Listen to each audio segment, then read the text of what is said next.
Nothing like winning a ball game and bringing a championship home. And for a special edition, we're going to give you a little bit more than what you expected tonight because it's all three of us. Dan Harms, Gary McKenzie, we are all here. We'll see if Seth just happens to drop in because you never know what he's going to do. Welcome to RGR Football, Monday evening, your Q&A. This show is all about you, the fans. We will answer your questions. Hit us with any super chats that you like. I guarantee you'll get an answer. We'll try to answer the rest of your questions as well, but if you would, put a question mark in front of them. Interesting setup here with three guys tonight. Welcome, Gary. First time on the Q&A, right? Nope, what is up, fellas? Yeah, glad to be here. It's, I think, my second or third live show with you all, but I'm what I get. I'm glad to come around after a Chiefs Super Bowl win, so Right. it's perfect timing. So that's it. We're only going to have Gary on either just before or just after a championship. That's right. I mean, no offense, Gary. If that's what it took, all right. I'll sign me up. It's working. I'm going to adjust the chair here. Welcome in. Dre's here. Red's here. Tony's here. Thundarius, welcome all you guys. Glad y'all made it. We're going to get started here in just a minute. Check out Mint Mobile if you guys would. It's Mint Mobile /RGR Football. That's our connection. You get a little discount there based on our feed. We appreciate that. It was first run last night. I thought it worked pretty well. We're going to do just fine with that. We're bringing on sponsors to the channel. We're going to shift to off-season content here pretty soon. That doesn't mean go away because we're going to have breakdowns for you on all the film. I'm really excited to see the film from yesterday because there's a number of things. Are we going to break down calls and non-calls? Nope. But we're going to give you the plays, and we're going to tell you how the plays happened. And I think that's really, really the key to this because everything that we saw yesterday is what's going to feed into next year. There's a significant group of free agents. We're going to turn to that pretty quickly. Obviously, Dan and I are doing all of the work over on NFL33.com right now. You can go get subbed over there. The pay viewers get all of our scouting reports on prospects, all of our key rankings. We'll do some mock drafts. It'll be public facing still, so you can still get a little bit of flavor of that. Maybe we'll even con Gary into throwing something in there. You never know. Man, we didn't get a chance to talk last night, Gary. So just big takeaway. Was it a big surprise? What was your big final thought on the overall win? Oh, huge game from the offensive line. I think that if you could give an MVP performance to a group, I think that offensive line should have gotten it. I mean, they're the reason the Chiefs won that game. You go into there with the Chiefs or with the Eagles, almost breaking the Bears single season sack record.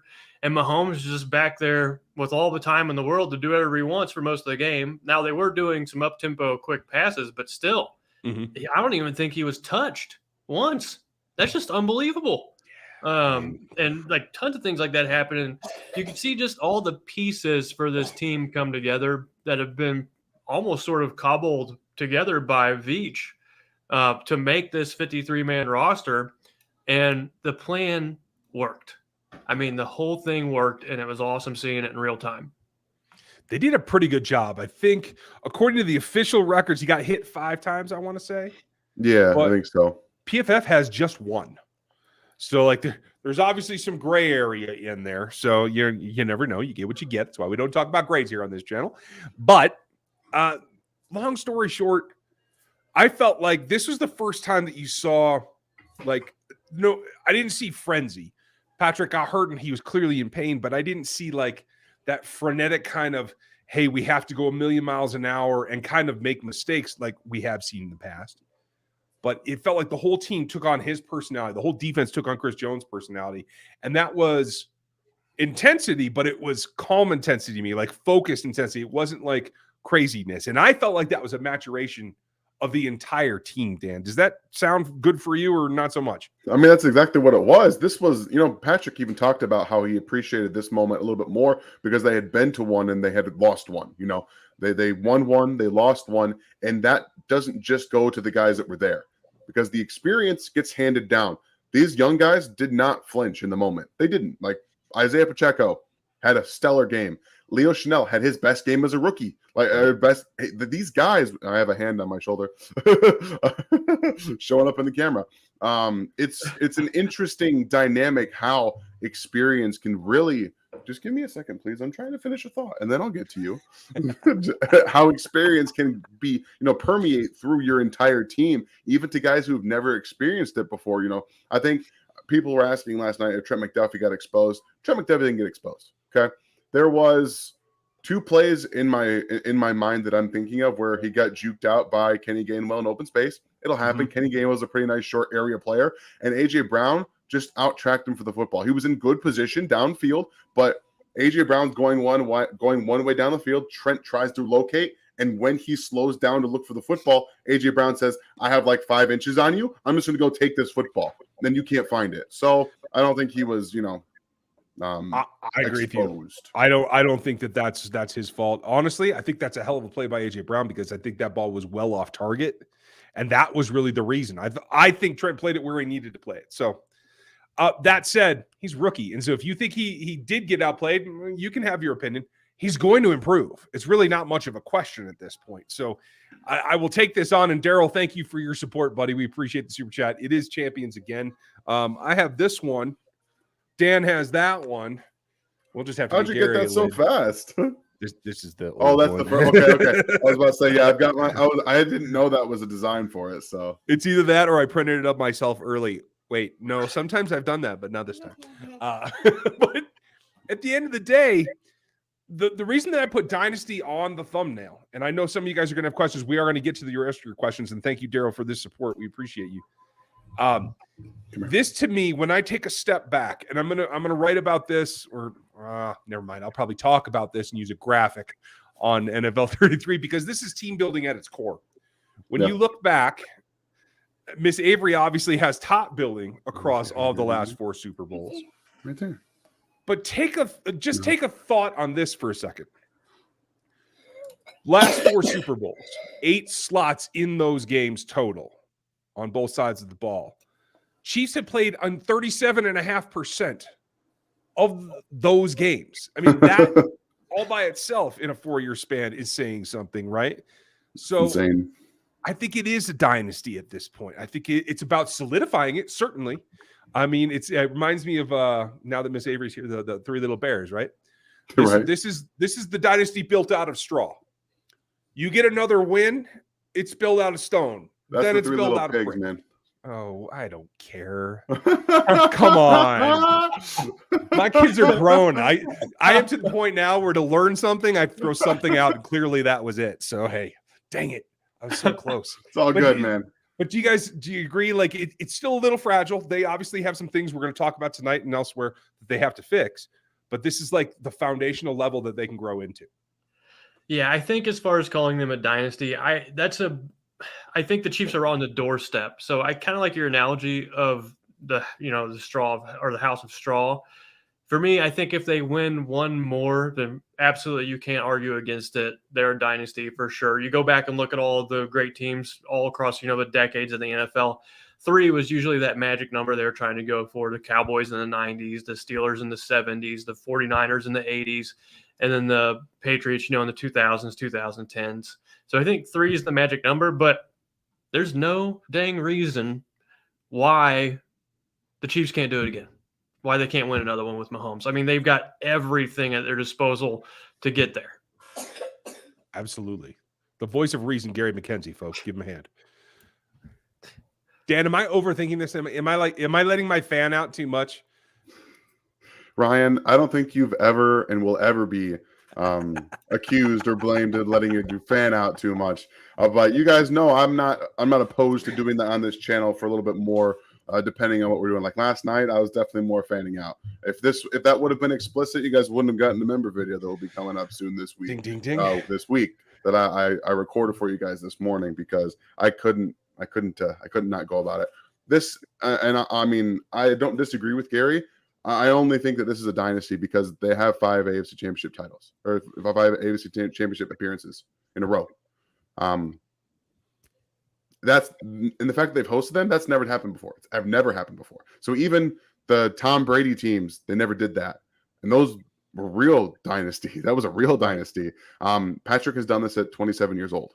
Yeah, and That's as a Chiefs fan, if someone were to come up and tell me 10 years ago, hey, you're going to have a quarterback on your team in a decade where the floor is the overtime in the AFC Championship game at home, that's the floor for Mahomes right now. That's just insane. And so It's going to happen sooner or later. They're going to get their third one with them, barring some, massive unforeseen thing happening. I agree. It does feel like it's inevitable. Obviously, there are steps to get there, and you guys, I'm sure, have a ton of the good questions. We've gone to this tag team thing, and Dan, like, you might not ever get off the hook now because this is like butter. I'm not keeping up with everything, but I'm going to tell you guys right now, I'm going to be less forgiving than Ryan. If I miss your questions, I'll say sorry now, but I promise you we're not getting everything tonight. I promise you it's not going to happen. All right? Well, I will do my best. We'll move it along here, and thank you, sir, AO. Obviously, holding on JuJu was blatant, but heard an upset guy on radio saying that they hadn't been calling that all night. Impossible to tell from the TV broadcast if this is true. Any thoughts? There was holding a number of different times. I think there was another hold on JuJu earlier in the game, to tell you the truth, that they didn't call. So I can understand the complaint about not having the consistency there. But here's the thing. PI is a much different call than holding. Mm-hmm. The problem with holding is that it reset the downs, and that's what gave the Chiefs the ability to run it out. The hold was real, and the hold was twice. There were 2 holds on that play. One, the player admitted, Bradbury came out and said, yeah, I had a fistful of jersey. I was hoping they were going to let me get away with it. That's one thing. And if that had happened, we'd all be screaming, hey, there was a real hold on that one. They didn't call it. But that's one thing. You do that, and then you come around and you hook the guy around the waist again. That's on you, because you took 2 chances on a single play, and there's no way that doesn't get called. And I think that at the end of the day is the real reason why. I'm going to tell you, I think they got away with a call on that second fumble on the swing pass. I think that was a legit catch and fumble and should have been a second touchdown for Bolton. I think it was really iffy on the Goddard call. So in my mind, the 3 biggest calls in this game, she still lost 2-1. Gary, am I wrong? I agree. And the thing was, on the field, they let it go, that fumble. And previously, that reception that was under question on the sideline, on the field, that was called a reception. They kept the reception, but they reversed the fumble. They went against, the call on the field for the fumble and caught the ball, tucked it in, turned a little bit, made a football move, and then got smashed. I think it was Snead that hit him, if I remember correctly, knocked the ball out, and then Bolton would have had 2 touchdowns and maybe would have sealed up the greatest, weekend in Missouri sports history. Maybe. Yeah. So, yeah, I think I agree with you 100%. Okay, cool. I'm glad. I think I know how Dan feels. We talked a little bit about it last night. It was a catch, right, Dan? I think it was a catch. I mean, when you get 2 hands on a football and then you're going to make a play, like you're going to move forward, guess what? It's a catch. I'm sorry. That's just what it is. Like I said, when the NFL doesn't understand what is a catch and what isn't, that's when we get this kind of gray area nonsense. But you can't, like Gary said, you can't overturn something based on what you think. That's the problem with this gray area, is because every ref sees it differently. If that was a different ref looking in there, that probably stands, or it could stand. Or, I just don't think that there was enough to say, okay, he definitely didn't catch it, so we're going to overturn it. That's the problem. Well, and I'll say this. If this is all the discussion we have to have about calls in the Super Bowl, we've already won. Because with Sheffers, we knew that there was a possibility for some controversy here, and I feel like we escaped that. I'll take that every time. Christo, thank you for your question. The biggest difference I saw in the Super Bowl was that Mahomes trusted his teammates and did play like Superman. He's really matured as a leader and WB. I don't know what that is. Man, I'm showing my age tonight. This is great. I agree with you on the maturation, though. I think that's supposed to be QB, by the way. Okay, cool. Awesome. Because that's what I was saying before. Like when you take on the QBs or whatever leader on either side of the ball, you take on their mantle, their posture, their attitude. That helped on the defensive side.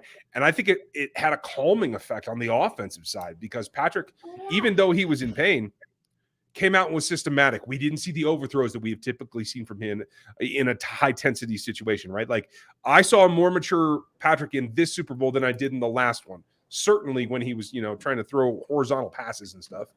That led to what I think now is what has to be a younger roster next year in order to go back.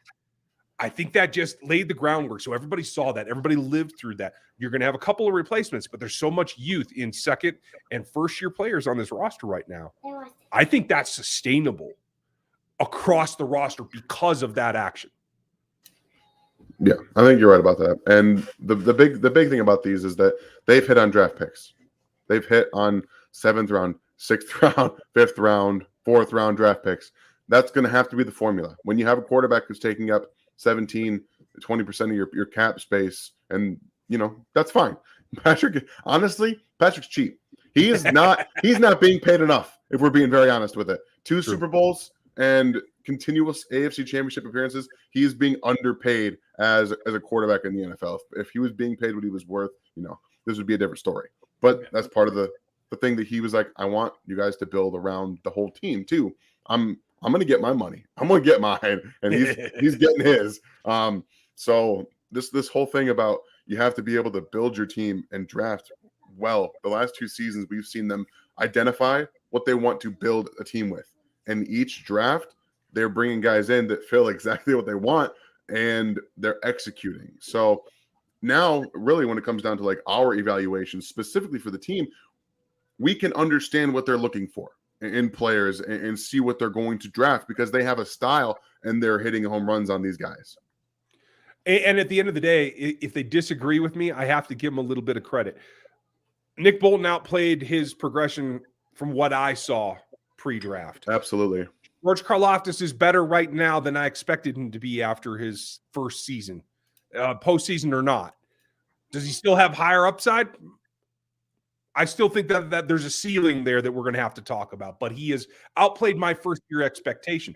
Who knows what they do next year? Yeah. And Austin's point here is that Andy is progressing as well. Andy was not a good clock manager in Philadelphia. Right. And I will argue for several years in Kansas City, he wasn't either. But Gary, I know you've looked at this a lot. Yeah. This was first. I want to go back to Karlaftis real quick first. I want everyone to remember he was only 21 years old at the end of this season. He's so young. And I ran a query, and there are only 13 players in NFL history who had more sacks than Karlaftis at the age of 21 years old or younger. So, I mean, I'm not saying he's going to be the 13th best pass rusher of all time, but I'm saying what he did at the age of 21 was real. Mm-hmm. Even though, he wasn't in the backfield every single play, he's still just 21 years old. I know many of you maybe remember being 21, and I wasn't that mature or ready, for a lot of things that I had coming in life. So I think the jury's still out on Karlaftis. I was impressed with him this year, is what he was able to contribute, and I think there's some room for growth there. But clock management at the end of the game, I thought that it was interesting that people were saying it was ironic that, it's what helped the Chiefs win the game was Andy Reid's ability to manage the clock whenever he had some gaffes in the past, particularly the Super Bowl versus the Patriots, where he didn't call a timeout when the clock was running down about a minute left, and people were wondering, what is he doing? What is he doing? Why doesn't he call a timeout? People were pulling their hair out. I legitimately cannot remember a time, this season, except for one game, where I had any complaints about his clock management. So he's cleaned it up real well, and it contributed to the Chiefs, winning the Super Bowl. So props to Andy Reid for identifying that and working on that and improving, between the two teams he's been on. Yeah, I completely agree with you. McKinnon's last play was so selfless. I mean, Dre, you're 100% right. But Dan, that's heads up that, and not to take anything away from Pacheco or even CAH, that is a veteran play that you have to not only be aware in the situation, but you have to be able to slow yourself down enough to maintain that awareness. And I think there are not many players that could have done that. I don't know that I would blame Pacheco if he hadn't. Same thing with Clyde. But to have McKinnon out there, it seals the deal, doesn't it? It does. I just have this image of Pacheco getting out there and trying to slow down and just like falling over because he's just so fast. And McKinnon is so controlled in his movements that he was like, and you flash over the sideline when that's happening. And everyone's like, get down. And McKinnon gets up. I got this. That was probably one of it was probably a better moment than Damian Williams running into the end zone when they won their first Super Bowl. Because, they knew that they won after that. They were going to give the ball back anyway. But this shows you how well coached this team is. Yeah. How in the moment, Patrick Mahomes talked about how Eric Bieniemy has been nailing pretty much probably forever about the little tiny little things. Okay, the little things, how you win football games. There's a play right before the end of the third quarter It's 2nd and 1. They could just let it run out like they usually do, but time management and maximizing your possessions with the time that you have. That was a Pacheco 11-yard run where he carries guys up the middle. But that shows you that they understood, well, look, we have a free play here, a 2nd and 1 with time running out in the third quarter. We're going to do this now and get us a first down on the start of the fourth quarter. Little things like that. Like, that doesn't sound like it means anything, but you save time. It's a whole play, and you don't have to start on a 2nd and 1 to start the fourth quarter. It's a brand new set of downs, and it's a fresh set. McKinnon. Yep, Elsa's back. Oh, we got Elsa's back, everybody. It shows you how well coached they are, the little things, the details, and the details are why they won this football game. Yeah, that's what it comes down to. Sean, thank you for your support, and we did see you late last night as well, and I think you were talking about that here. Message you, sorry I missed the request for the video. No big deal. I got one, and I also got Super Bowl confetti. Good for you, dude. I like that. I'd like to send it to y'all and Seth. Let me know if that's possible. Absolutely. I have a little tiny vial from last time, thanks to Seth. I would love to have some, Sean. I will. I'll hit you. If you can hit me at this email address, I will get you connected with everything right here. This is the way. And by the way, if y'all need anything and you are a member, if you're having trouble, please reach out to me here as well. But now, thanks to FLDB, we have the memberships hooked up so that if you get into your Discord account, get into Rogue Nation, I'll give you the link here in a second, and you then connect your YouTube account. It's seamless, and that's all thanks to FLDB. Thank you. Give him a hand in the chat if you guys would. But yeah, just send me an email over there, Sean, and we'll get that straightened out. Let's see. And Dan, I have to go back and grab those others from last night because thank you guys. The super chats came in after we finished last night. I'll let Dan start with this one while I go look those up.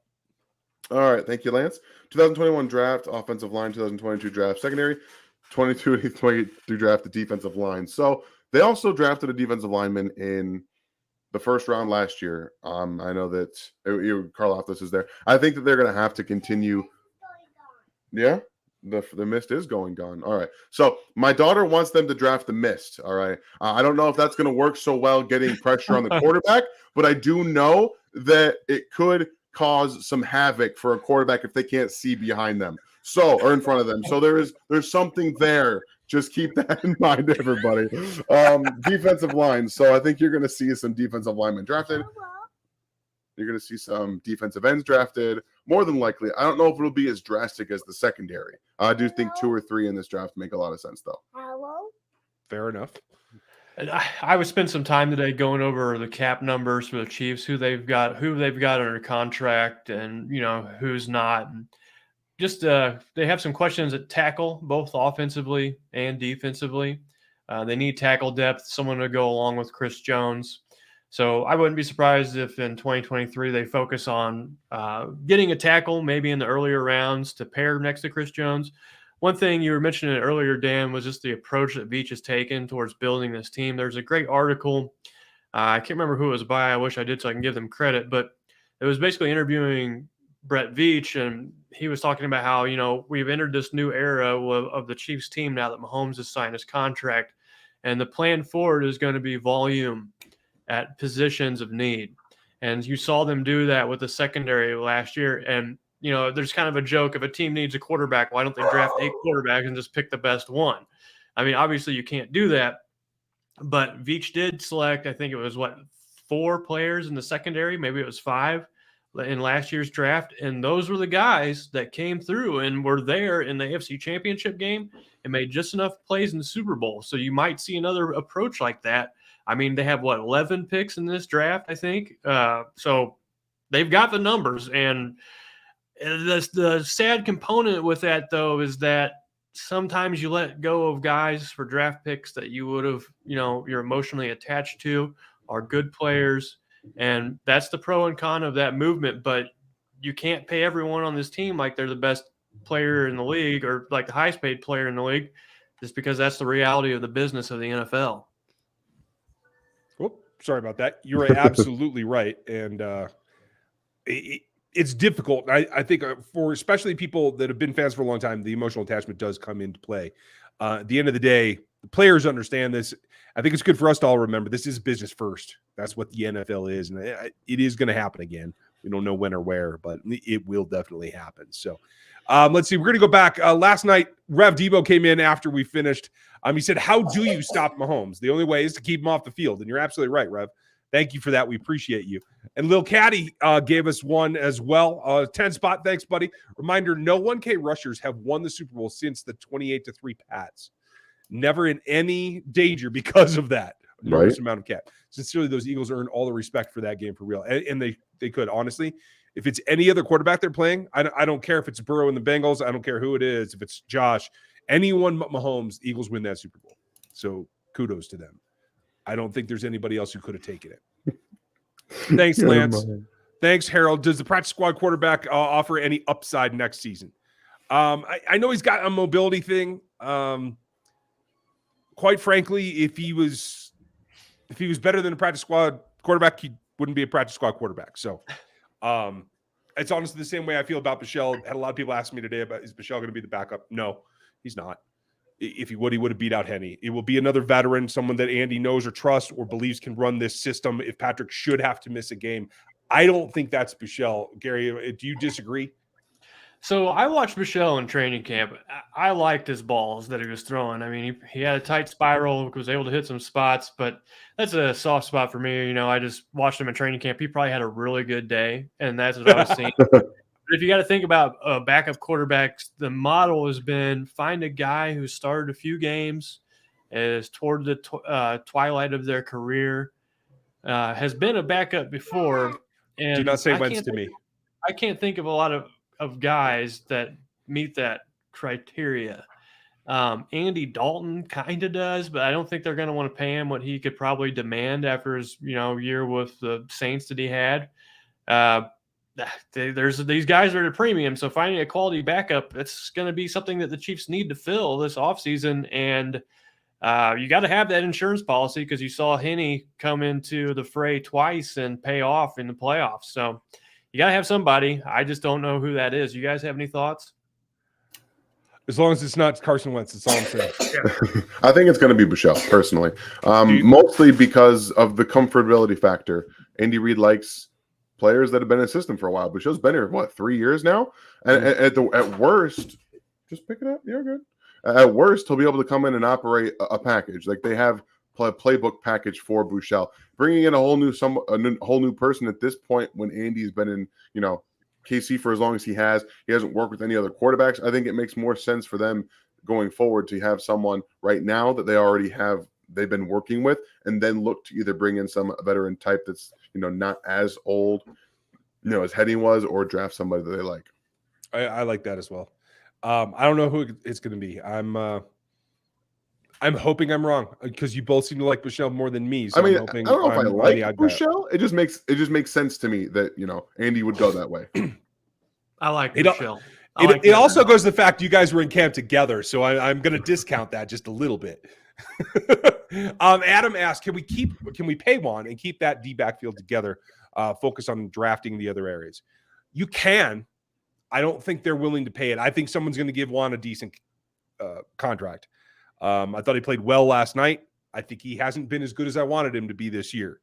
So it's going to be about cost reduction in that point. You guys know how I feel about Brian Cook. You guys tell me if you think I'm wrong. Can Brian play Juan's role and be at the back of the defense more than he was this season as a rookie? I don't think so. Okay, then they need to get somebody. I personally don't think Juan's going to be super expensive. We've seen the safety market over the last few years basically be non-existent until right before the season. I personally think that Andy Reid and everyone else, I think Juan Thornhill might also want to stay in Kansas City. I don't know. Maybe that's more of my wishful thinking than anything, but I personally think they'll be able to keep him. Okay, fair enough. So Justin Reed's cap hit next year is about $12.7 million. And they have $11 million in cap space going into the offseason. I mean, Juan Thornhill, just estimate, I'm guessing probably somewhere in $8 million per year range at a pretty fair value. Mm-hmm. So that's a huge chunk of your available cap. And I think that if the Chiefs are going to be able to make moves like this and keep the good players like Juan Thornhill, then you got to start looking at doing things like restructuring or extending Chris Jones' contract for multiple seasons. And nothing would make me happier if the Chiefs were able to give him like a 3 or 4 year extension, keep him around until he's in his early, 30s, 33, 34 years old. And that's one thing they can do to massage the numbers a little bit to sign some guys that they, need to help this team. Yeah. I love your concept too. And I will say this, I think Chris Jones is the rarity.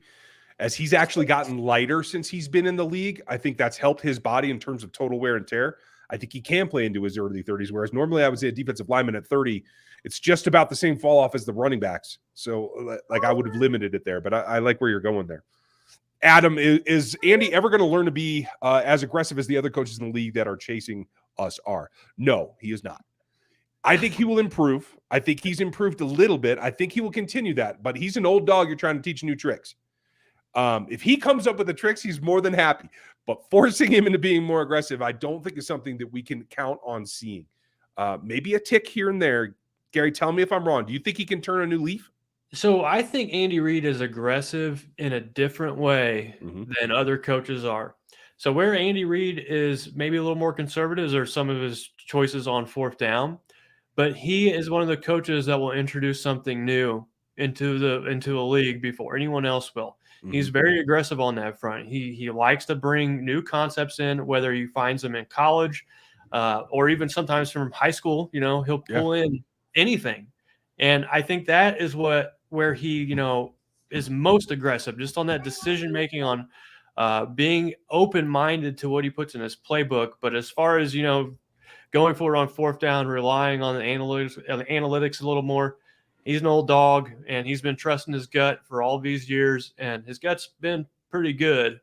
So I can't see him changing and, going Brandon Staley on us and going for it on fourth down all the time, even though I'd like him to. I agree completely. And let me put it this way, folks. If the Chiefs were going to trust all the analytics, I'd already work for them. This year is better with Rogue Family. Thank you, buddy. Thank you. You guys did great all year. MVP of the season goes to Brett Veach. Very good point, Patrick. I like that. And perfectly to what Andy and Pat do best in Veach, we trust. I'm glad that you do because you should. Hunter, is Lamons going to be the first Bengal to get a ring? Yes. They have the ability, because he was on the roster for so much, they can designate him for a ring. I'm sure that they will. And hey, it's a rough go for him, especially when it was done pretty much just out of spite. So it is what it is. Whiskey, thank you for your support, bud. The O-line and coaches deserve a ton of credit. Maybe a t-shirt design. Reaper Mahomes with 5 horsemen. Ooh, I like that. 5 horsemen of the apocalypse. I don't know. I'll need a name, Gary. You're gonna have to help me out with that one. Oh, don't put me on the spot like this. Yeah, we'll have to have some more. Dang. I only have 1 or 2 good designs in me a year, you guys. So I'll work on that. Maybe Avery will make it. She's probably, I'm telling you right now, she's watching a bunch of Disney movies. You're gonna get something Disney related right now. So hey, there's horses in Disney. I'll bet you she can draw them better than I can. No, I don't think so. Okay, well, never mind. Thanks, Whiskey. And thank you, Daryl. How about the rookies? I mean, that's the thing. I saw a stat that even I didn't know today, and it was from Mike Tannenbaum. 154 games played by rookies by the Chiefs this year. I mean, you guys know that I used to track snaps for the rookie class every game, every week. And I gave up on that just because the last 2 seasons have been so much contribution from the rookie classes.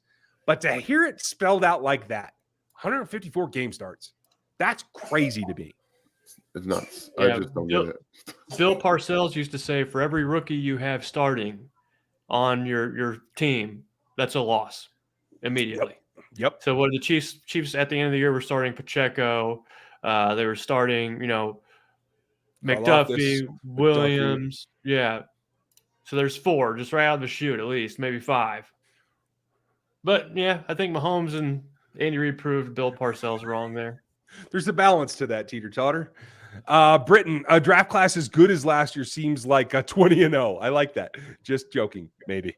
Who do you believe is the most important piece that was added this offseason to this Super Bowl run? So specifically the Super Bowl run, not the whole season. I will say this. George Karlaftis is not a better pass rusher than I thought yet. He may prove to be. But he played significant snaps from day one and locked it down. I love what Trent McDuffie did, and I love what Pacheco did, but neither of them played 20 games for this team this year. You know what I'm saying? You're right. You're right. But we saw last year, when they refused to run the football because they didn't think they could, even with the offensive line they had, they got lost. Can I finish this thought, please? And then I'll work on it, okay?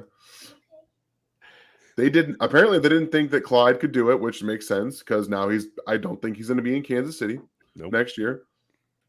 This game, the change that we saw was the Chiefs like, hey, wait, we've got, maybe he's not the best fundamental running back, because newsflash, he's not. He's very much not, and I know that I've caught some flack for saying that, but he's not.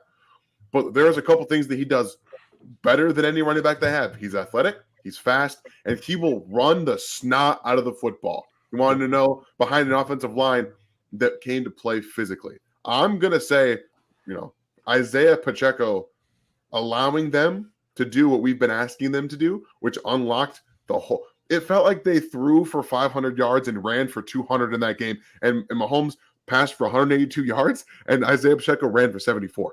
When you can do that, that says it all. 26 runs, 27 passes. Folks think I'm crazy. The balance doesn't work. The old guy is being proven correct this whole downfield stretch here in this offseason. Man, I tell you what, I'm gonna use this. I'm gonna bank on this all season. Gary, rebuilding year, my butt. Chiefs have a lesser roster than the Eagles, and I do agree with that, but do not have Patrick. 13-14 second half, a whole new different level in the Super Bowl champs, baby. Nice, Jaden. Yeah. I like it. I thought there was a question there. I don't take much stock into the whole rebuilding thing, because the Chiefs team right now, I consider it more like owning a home, and I own a really old home. So it constantly needs work. I'm constantly doing something to fix it. And this is the same thing the Chiefs roster is, it's not rebuilding, it's just maintaining. And I think they're going to have to maintain this roster now that Mahomes has this big contract year after year. And hopefully every year they can do it in such a way that they make it to the Super Bowl.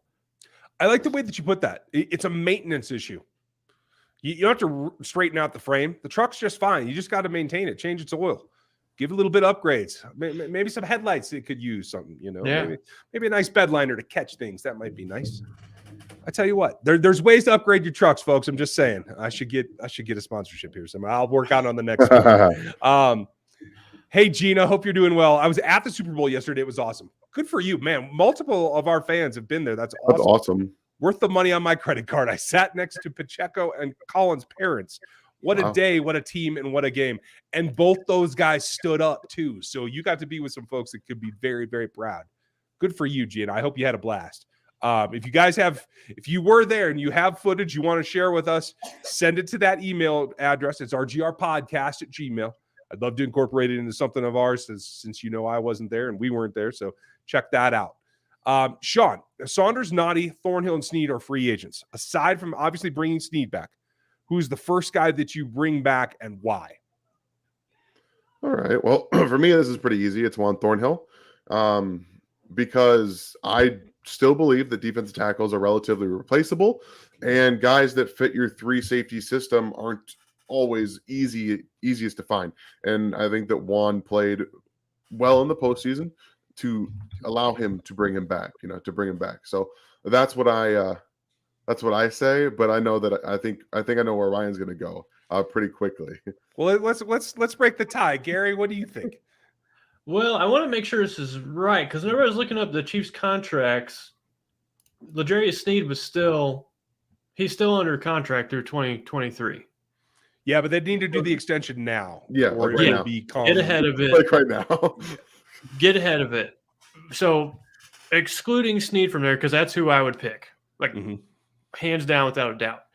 From that group, I actually think Colin Saunders brings a dimension to this team that is super valuable. And I think given just the free agent market, what's available in the draft, just the numbers game, you can find another player that contributes the way Thornhill does. I love Thornhill. Wonderful player, great in space, can close out on the ball really well, just good all-around safety. but you can't find another Colin Saunders, a guy that, is 350 pounds and can run twice as fast as me. That is a scary human being. So I would go after Colin just because of the athletic traits. And you saw him. He made some plays in the Super Bowl. I mean, he was chasing down Hurts on one play, and it forced an incredible throw from Hurts, but could have gone any way. And he got the first sack of the ball game too.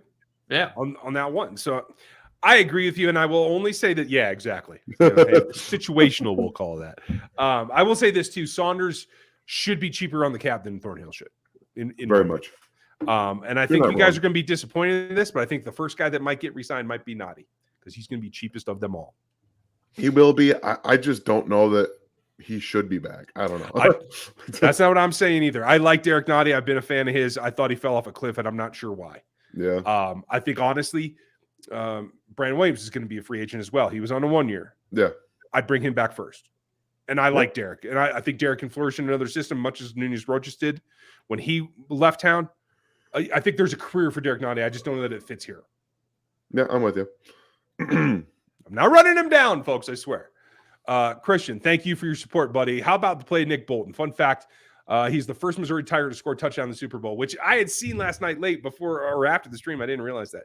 I'm happy for him, man. And like I said before, he's outplayed my expectation, but he hasn't changed his stripes. He's still not a drop back coverage linebacker. He is the guy that we saw on film. He's just he's taken his positives, his strengths, and amped them up. And that's what I really appreciate about him. Is he ever going to be a turn and run with a tight end linebacker? No. And that in particular, at the time that he was drafted, I thought was what the Chiefs needed more so than a true middle. But he is a true middle. And honestly, I think he's expanded beyond that. I think he is a tight end to tight end, not a tackle to tackle linebacker. Gary, do you see something different? I agree. I think Bolton kind of reminds me of like a snowball, you want it moving downhill. Because if it's moving downhill, it causes a lot of problems and build up a lot of speed. And that's what Bolton does well. And, great job for Bolton to represent the University of Missouri, my alma mater. I know there's a lot of KU fans here. We're not going to go there, but just go there. I'm happy for you. I'm glad Mizzou has guys in the league that pay off. Yeah. But what I was referencing to is that there's probably a lot of KU fans here too that just, give me the thumbs down, and that's okay. But Bolton, whenever he came into the league, second round pick, everyone knew that, he was going to struggle with pass defense. And he has not looked incredibly well, defending the pass, but he has made plays here or there. And that's really all that we've needed from him, because we really needed a downhill guy that can close out on the ball fast from that linebacker position, because the Chiefs hadn't had that for a long time before he came to Kansas City. And I think Bolton's success is partly his owning. He's doing that. But you got to give Spags some props for putting him in a position with the scheme defensively to have the level of success that he's having, to make the number of tackles that he's making, to make this big of an impact. This might have been Spags' best year as defensive coordinator in the NFL, which gives me a lot of hope for moving forward. Spags has had his ups and downs in this league, but it seems like he's getting better with age. I got to get Dan's answer, but you set up the next question perfectly. I just want you to know that, Gary. So, Dan, anything that I missed on Bolton or that you disagree with? No, I talk a lot about it in my members video. I'm not going to give it all away for the members subscribers. If you guys want to get in on that, make sure you do. And I think my biggest takeaway is that his football IQ has jumped incredibly, a huge amount from just last year to this year. And the preparedness that he has, you could see it on the field. He was diagnosing as soon as the ball was snapped. He was like, I know where the ball's going. I know what Jalen Hurts is going to do. That's why he was able to force that fumble. He was like, it's just 3rd and 6. All right, I know you're going to keep it. And all he did was change Jalen Hurts' angle at the same time he's going to move the football, and it's a fumble. That's all from play recognition and from being in the film room. That's it. Hats off to Nick Bolton. The dude's been incredible. Yeah. And I'll tell you this, the place that I really missed on him was the stuff that we can't track as outside people. It is his leadership skills, his interview skills. If I had been in the room when they interviewed him, I probably would have had a better feel for that. So that is one place that I missed the mark. But his on-field play is what I've really enjoyed about him is most players come in the league and they try to shore up their weaknesses. He has redoubled his efforts and his strengths, and it's really paying off for everyone involved. And so Brandon asked, any chance that we let Spags go at the end of the season? And I will resoundingly say no. There is always the possibility that Spagnuolo could retire. He is of the age where guys do start to look to wrap it up. I don't know how he feels personally. I've never spoken to the man myself. But that's the only way that I see him out of here. Gary, do you see anything different? I agree. And, if he did retire, I posted this crazy thought. This would never happen in a million years. But what if, Belichick got fired and all of a sudden, Belichick gets hired as a defensive coordinator for the Chiefs? That'd be the most insane coaching, duo in the NFL history. But that would never happen in a million years. So I think, legitimately speaking, Spagnuolo, I think he is getting better with age. He's a very good defensive coordinator. But I do think there are other guys that are younger that are out there, kind of building their way up, that if he did retire, the Chiefs could move on and, benefit from having a new voice back there. It's just going to be hard to find one that Andy Reid trusts and that might be around for a while, because that's probably the number one thing that Coach Reid is looking for, a guy he can trust on the defensive side of the ball and he respects and has a relationship with. And there aren't a lot of those guys left that are still coordinators. Agreed. I think that's why Joe Cullen's here. If they need to make that move, I think that's exactly why he's here. Yeah. Which we'll have to then be concerned about the evolution of the young DBs, because as much as Dave Merritt is a good coach, Spags is a DB coach too, and there is that effect on it. Folks, we're behind. We got about 15 minutes left, so we're gonna go to the speed rounds here and kind of hit these quickly. Thoughts on banning the rugby scrum, Dan? I'll be very interested to see if they end up doing it, because they ran it 6 times yesterday and they converted every single one of them. I'll be interested to see. I don't think they're going to do it, but I can see an argument for having the best offensive line in football and one of the best quarterbacks to do it. I just don't see the combination happening all the time. Okay, fair enough. Gary, from Marcus Baker, what's your dream starting DEs next year that feels realistic? Oh, wow. This is a really good question. I mean, I have to know who's available in free agency, and I really don't have a lot of haven't done a lot of research on that. If I had my way, the Chiefs would find a guy that falls in the draft somehow, comes up and has a spectacular year, and then Karlaftis making that leap in his second year. That would be about the best situation you could think of, because you get both of them for cheap. Otherwise, you're looking for either another year with Frank Clark, and his cap hit is, I think, 20-30 million next year, or you have to go and find another veteran that you're going to spin an arm and a leg for, and those don't always pan out. So my dream situation for defensive end is young players on their rookie deals, and that frees up room elsewhere for the Chiefs, to spend money on. They need 3. I think they've proven that this year. You need 3 edge rushers. Personally, if it's just up to me, I would sign Yannick Ngakoue and I would draft somebody that they want in the draft. Fortunately, I think that's going to be Tyree Wilson. And I'm going to have to live with that. I wouldn't do it, but I think that they like him and I think they're going to like him. So, yeah, I don't think he's going to be there. So, problem solved. Yeah, maybe not. We'll see.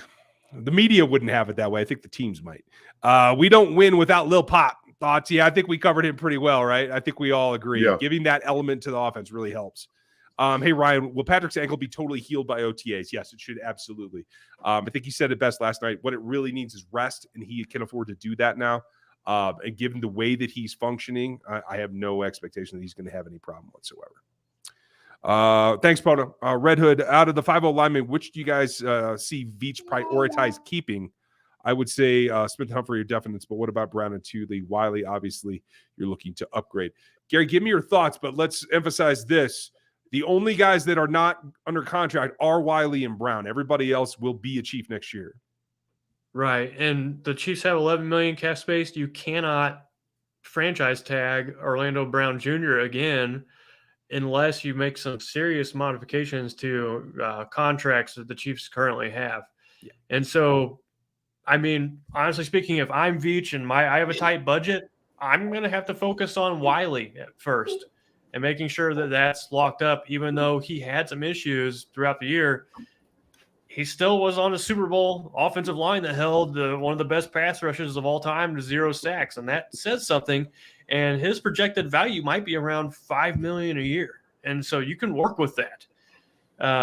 Orlando Brown Jr., on the other hand, you've got to move a lot of different pieces to get that to work. And if you wait too long, then you could have missed 3 or 4, legitimate guys you could have signed that could have helped the team while you're trying to get that other contract figured out. Yeah. So I hate to say it, that Wiley would be the first one I would go after, but it's simply from a business standpoint, not a talent standpoint. Yeah, I think he might get a contract elsewhere. We'll see what happens. Guys, I'm going to show some of your questions just so you get yourselves on the screen. Thank you for asking and definitely for super chatting, but I think we've got some doubles in here that we don't need to address again. Thank you, Tyler. And thank you, Avery. That would be my fault. Oh, no, you're all good. Des, curious about how many Super Bowls do you think Mahomes wins now if you had to bet on it, min and max? I'm not a big better, but I'm going to say he has a minimum of 2 more. And I'm going to say a maximum of 7. Whew. I think that's exactly what I would do. Okay, over under 5, and you can pick 5. In reality, I'm going to say 4. In the bathroom. But in my heart, it's over. Exactly. Like, as fans, it's clearly over. Because I know the league, I'll go under. Yeah. I think, rationally speaking, Mahomes has broken every single metric or design that I have seen, and this is just for me personally speaking, I think there's no reason he can't go over those 5. I would pick the over on that. All right, rock and roll. You heard it here. Gary took the over. When he's right, you could all thank him. Yeah, right. Professional referees from Whiskey. Thank you, Whiskey. Appreciate you. Why doesn't the NFL employ these guys year-round? What changes would you make to the officiating? All reviewable plays, more challenges, Sky Judge. I am in favor of the Sky Judge. I am in favor of making this a professional organization where this is a referee's job. I think that would clean a lot of things up. Is there anything else you guys would do? Nope, just make them a full-time. That's all I want. I want a full-time ref. This is their job. That's all I do. Yeah, and if I were 10 years younger, I would volunteer, but that ain't happening. Anything different for you, Gary? This would be a long, technological discussion that, I don't think we're prepared to have in our lightning round. So maybe another time, we have more time. Fair enough. Brian Case, thank you for your super chat. When will both of you stand up and state you were wrong about Nick Bolton? Never, because I wasn't. But I will tell you this. I have given him the credit that he is due. Yeah, exactly. He has surpassed expectations. I was not wrong. He's not a coverage linebacker. He never, ever, ever, ever will be. But he is better at being him than I thought he would be at this point. I hope that makes sense, Brian. I hope that gives you what you were looking for. Yeah, I hope so, because that's when it comes down to that's what our evaluation is. We just I think the thing is we underestimated the potential of what, like you said, what he does. The mental stuff, like we got no idea what his study habits are like and all that kind of stuff. So just we're not trying to be mean about it, Brian, but we weren't wrong about who Nick Bolton is. No, and here's the other thing. Wrong is subjective because I evaluate them based on what I see. I try to project as best I can. Nobody's 100% right. We're all wrong in some way or other. I hope that I'm wrong about George Karlaftis, because as good as Nick's rookie year was, George's has been even higher above expectation for me than Nick's was. So if he can continue that, I will stand up next year and tell you I'm wrong. If he gets 10 sacks, I will have been wrong, because I told you last year he'll never be a 10-sack guy. Yeah, I'm with you. So, Brian, hold your breath. It might be another 12 months, but you might get your wish. But thank you for the support. And I'm not trying to come at you. I just wanted to give you a good response. Thank you for your support. Jeremy, lots of rookies on this team. What 1 or 2 is at least likely to make the team next year? And they're all going to be on the team. I think Najee Johnson might make the 53. He played special teams well enough. And I mean as a corner. I thought he played special teams well enough to maybe earn a spot. Least likely, I'm not going to say anybody that's actually on the team right now. I think Justin Ross is likely to just be done, cut, moved on from. I'm trying to think. Are there any other rookies that didn't play, Gary? Najee was the first one that I went to, but he played. Justin Ross, yeah. I mean, we'll I'd love see for about Justin Ross to work out. Me too. It's just a medical question. That's all it is. Same thing with John Ross. They both have key aspects that are good. It's about getting healthy and being healthy enough to learn the offense so you can work into it. I think it's all dependent on their injuries. KL, I'm sure this has been talked about, but how crucial were those DBs in stopping the run? Yeah, they all came up hard. Joshua Williams played hard last night, and I thought that was a nice sign to see. Absolutely. They needed all of them to come downhill and tackle like they did against the Bengals, and they did that multiple times, especially in the second half. Gary, will they re-sign JuJu? So the one domino that's got to fall is there has to be some restructure or someone getting cut and to free up some room. And then once they have that ability, then they'll be able to start re-signing guys, or at least once they have that plan set in motion. JuJu's a guy, I think probably 13, 14, 15 million a year you could get him. And if you spread that out multiple years, 2 or 3 years, then yeah, Kansas City can get him. Do I want him to stay in Kansas City? Yes, I do. I liked what he brought to the table. He's a good piece for this offense. And then that frees up the need from having to go out there and spend, your first round pick on a wide receiver or looking elsewhere. I know that Dan kind of likes Keenan Allen. I kind of like Keenan Allen too. It'd be interesting in Kansas City, but his price tag might be more than – yeah, so 2 against 1 there. Yeah, there we go. It is what it is. Let's see. This one's for Dan. Do you think the Eric Bieniemy or Steve Spagnuolo will stay with the Chiefs next season? I think Steve Spagnuolo will. I don't think Eric Bieniemy is back next year. And I don't think for his future career in the NFL, I don't think he can. I think that's good for him. Yeah, he needs to move on, even if it's a lateral move. Thank you, though, and thank you, Ben. Thank you, Dean. Super Bowl champions, let's go. Props to Spags for his patience. Excited to see this team get better next season with Veach's foresight. Super Bowl champions on a retool in a rebuild year. Yes, Grim Reaper Mahomes is clutch. Thank you, Dean, for your support. Hope you guys are doing well up there in the frozen north. I know it's chilly, but it's nice to see you. Zach McCombs. Okay, I'm going to say that way. Please bring back Wiley. I mean, I think Gary's with you. I think I'm open to it. I do want to see an upgrade, but I think if nothing else, you can get a day 3 tackle that you feel can develop, and Wiley can be the bridge. I still want to see what Niang has because I'm just selfish that way.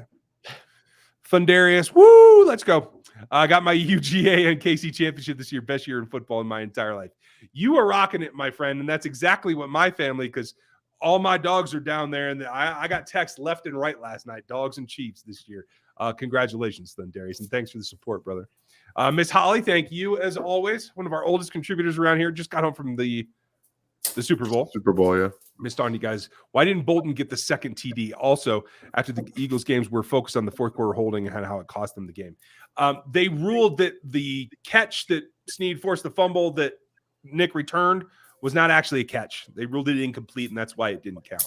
Yep. I think they were wrong myself, but that's me. And after the game, yeah, it seems like that's what the focus has been all day, that somehow caught them. And even when their player is telling them, no, that really was a foul. It is what it is. Thank you, Miss Holly. Thank you, Chris. Looking forward to the offseason and the draft, the RGR. Thank you. Now that the stressful stuff is over, I want to go to the draft, but I can't find any info on tickets. Do you know when the tickets will become available? From what I understand, it's going to be in the same spot the parade's going to be on Wednesday. And the hill is supposed to be GA, from what I understand right now. Looks like Gary's looking something up. If he finds something, he'll tell us.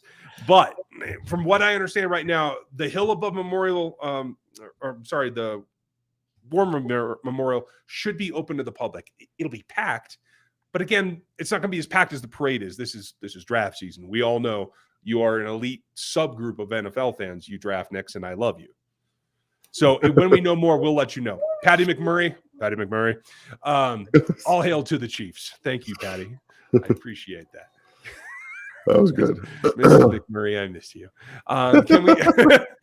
Should we bring back Frank, Gary? Tell me. Ooh, that's a steep price tag because his cap hit is $30 million next year. A little shade over $30 million. His dead money is $9 million. So if you cut him, you're going to be $9 million short. And so that $21 million difference is Frank Clark worth the $21 million you would gain by letting him go. And gosh dang, everything he's done for the Chiefs in the postseason, this is one of those emotional attachments you talk about, because I love Frank Clark. I love the maturity that he showed this year, the maturation that he went through. And I've always just rooted for people like that. But if the Chiefs are looking for somewhere to save money and Chris Jones says, I don't want to restructure, then just rationally speaking, Frank Clark is going to be the next guy they go to. Either to ask him if he wants to restructure again or if they're going to cut him. I would say if he doesn't want to restructure, then you almost have to let him go. Yeah. And I hate to say that because I love Frank Clark.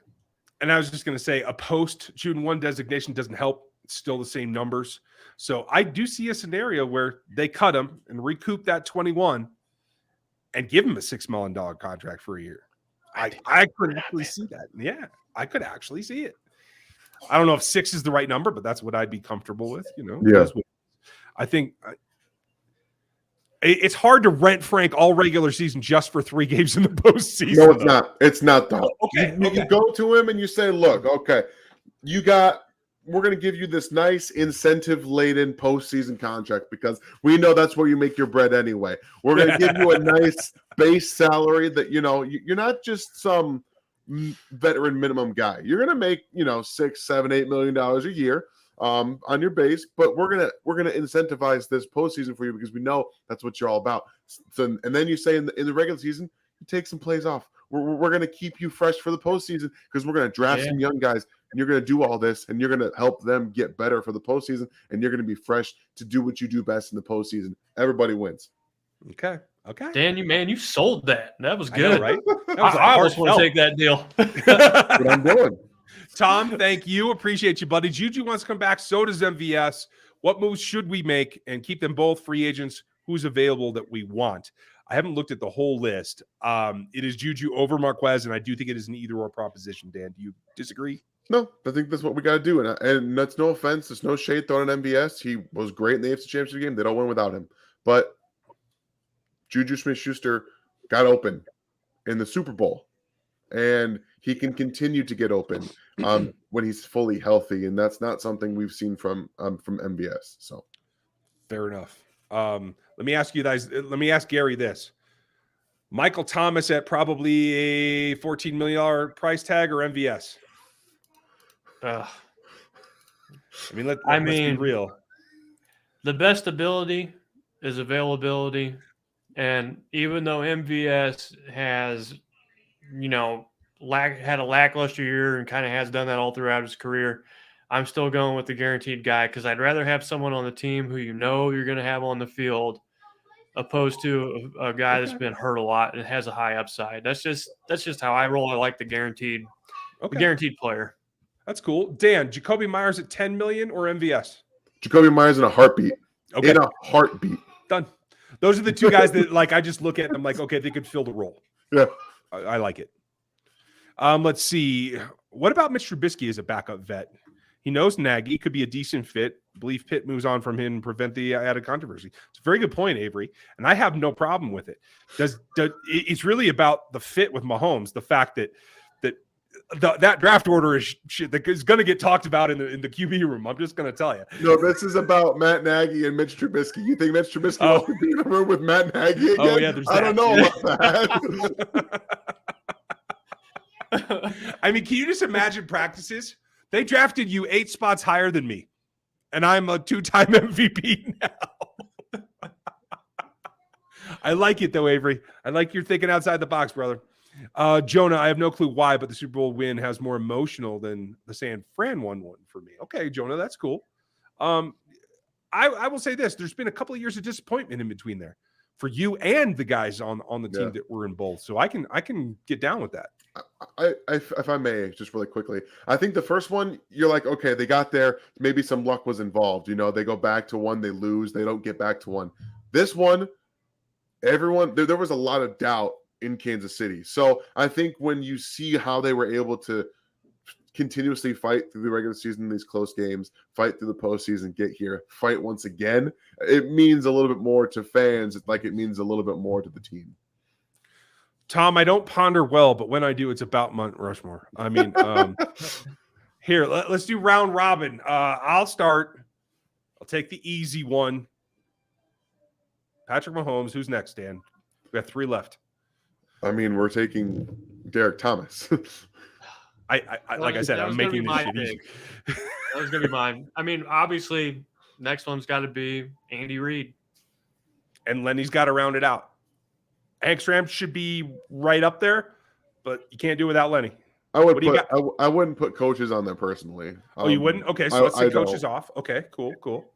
So if it's not Andy, if it's players only, DT, Mahomes, 2 best players in the history of the organization. Yep. Travis Kelce. I mean, yep. It's easy. It's easily Travis next, in my opinion. It's easily. I don't know.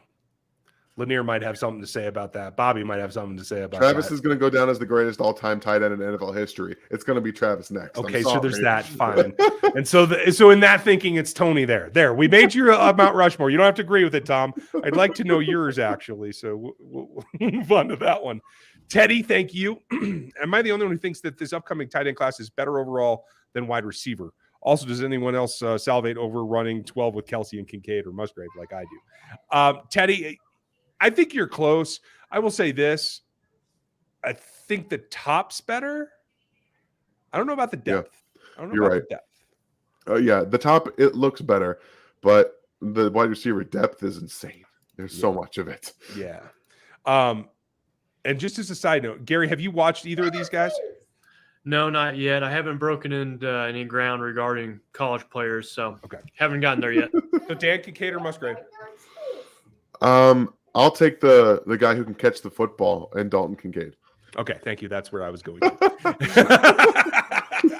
How Musgrave dude can't catch the football. Yeah, well, he did all right the Senior Bowl the first day, and then it kind of went downhill from what I heard. I don't know. I didn't get to see the rest. So, how good can Jalen Hurts be? Jalen Hurts can be a top 5 quarterback perennially, in my opinion. Yeah, I'm with you. To see the way that he's progressed in throwing the ball in particular, and knowing that he still has the athleticism, I think he can be what everyone hoped Lamar would be, to tell you the truth. Yeah, I don't disagree with that. Gary, do you? So there's just something in my gut, and I don't know why this is, but sometimes Super Bowl losing teams hit a brick wall the next year for some reason. And we also, Mahomes got figured out as defenses, defense coordinators spent more time trying to figure out what the Chiefs were doing. And eventually they were able to come up with that cover 2 scheme that caused some problems, but you eventually overcame it. I wouldn't be surprised if Jalen Hurts saw something similar to that, where coordinators were able to get it figured out a lot. Do I think the Eagles, from what I saw in the Super Bowl, are going to be one of those teams that take a drastic step backwards? No. But do I think that Hurts is going to be a perennial, Super Bowl quarterback that's in the game? I don't know about that. There's a lot of good teams, the 49ers are there, and there's other teams in the NFC that want to win it too. So I kind of feel like with Hurts, he could be top 5 easily. I put him top 5 right now. After that game last night, it was incredible. He played so well. Awesome. Like, he has nothing to be ashamed of in that game. But there's a piece of me that's thinking that he still hasn't gone through that refinement process that NFL defense coordinators do, and maybe he takes a bit of a step back next year. And the jury's still out for me with him. Okay, that's cool. That's fair. We'll see what happens, because they have a bigger retool process this year than the Chiefs do. So there are hurdles. Gary, thank you. We agree. We thought the offensive line pulled it together and did great last night. Tyler, thank you for the support, buddy. Thank you, Tyler. Say, go Chiefs, and I am happy to embarrass myself at Joe's Barbecue. Oh, Tyler was the guy at Joe's. That's awesome. That's awesome. Oh, man, thank you. I appreciate that. Honestly, it was the biggest compliment of my entire career. So thank you. Appreciate the support, and we'll do everything we can to keep the work up for you this offseason. Absolutely. Next time, Tyler, just text me so I can be there. I want to see Dan blush. What do you think about Case Keenum or Jacoby Brissett as a backup spot? think Jacoby's a good backup. I would love Jacoby Brissett as a backup. Would love it. That really kind of fits the model quarterback who has started some games, veteran presence, hasn't really been, the guy really anywhere. So he probably is going to have an affordable contract, somewhat mobile, good arm. Yeah, that might be the guy. I would argue he was more of the guy in Cleveland than the guy they have right now, but that's just my opinion. Thank you, Des. Appreciate you. Tom, Philly won't be back. It won't be the same next year in the second hardest schedule over the second weakest, all things considered. Who may be the best NFC team next year? For me right now, just looking at it, I know two other people out of probably 100 draft analysts I know that had Brock Purdy on their draft board. It was just me and two other dudes. I think he can do it. I think he's enough of a quarterback to guide them. And if Trey Lance can beat him out, good for them. I think the Niners are probably the strongest team outside of the Eagles. And I do think Trey Lance is going to be the starting quarterback next year. I hope so. I like Trey, and I hope that he can put it together. Thank you, Tom, and thank you, Teddy. Also, with Henne hanging it up, do they finally draft a QB? My guys are Hainer, Tune, and DTR. Oof. Yeah, they're all projects. I got to tell you, they could draft any of them, given they have 11 picks, but I don't think any of them will be drafted to be the backup. Yeah, if I'm drafting a backup personally, I'm probably taking Jaren Hall myself. I like Jaren Hall as a backup prospect. He's athletic.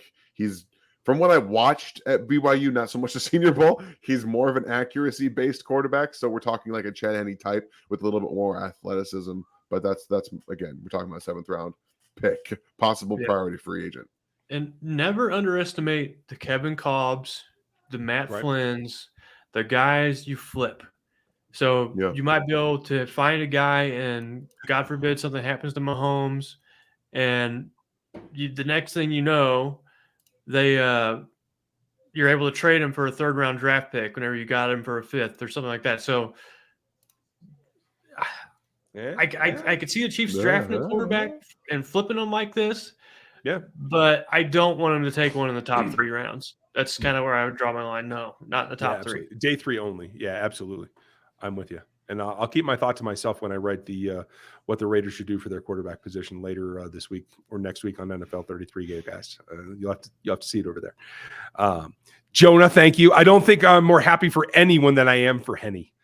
That's a very good way to put it. And like I said last night on Twitter, like, he could not have done it any cleaner. That was like picture perfect. Love Chad Henne. I'm so happy for him. He's got reason to have his number retired, in my opinion, but it won't happen. But the big spots in the postseason, the last 2 out of 3 years, the last 3 years, he's just been a class act. And I don't know what they do without Chad Henne. Mommy likes butterflies. There you have it. Well, in that case, we have to go that direction. Okay, so for each of us, thanks to Zach McComas, thank you. Who's your pick for Chiefs Rookie of the Year, Dan? That's a great question. I'm going Jalen Watson. Jalen Watson had the big interception, honestly, to beat the LA Chargers in the second game of the season. He had picks in back-to-back playoff games. 7th round draft pick comes in, makes huge games in the postseason. I mean, when you're able to play, much less be a focal point of a secondary as a 7th round pick, that just is him or Pacheco as terms of 7th round draft picks. You pick who you want. I think that he was huge early on success too. Cool. Gary, who's yours? Pacheco, hands down for me. I think, stepping in with the injuries that came in, filled a position of need for the Chiefs and didn't look back and took that job and kept it. And I think he's going to have it next year too. So Pacheco's my guy for Rookie of the Year for the Chiefs. Great question, Zach. Thanks for it. Mine's George Karlaftis. 20 rounds, didn't miss anything, contributed everywhere, did everything he was asked. Yeah. And I think there's some upside there. So I'm happy for him. It's great that we had 3 opposite answers and we had that kind of rookie class. Not right. Thank you, Zach. Dub Freak, thank you. I hope you're doing well over there. Do you think that we re-sign Hardman or look to the draft? I think Mecole Hardman is gone. I think they have to look to the draft. I don't honestly at this point. Could you even spend money on him and bring him back? I don't know why you couldn't. What did he do this year? The injury. That's my question. The production wasn't there, and now he's been hurt significantly. I think that they rushed him back from a hernia injury. Obviously, we don't have any information on what the actual injury was. I assume it was some kind of hernia problem, but we won't know. And they have way more information on that.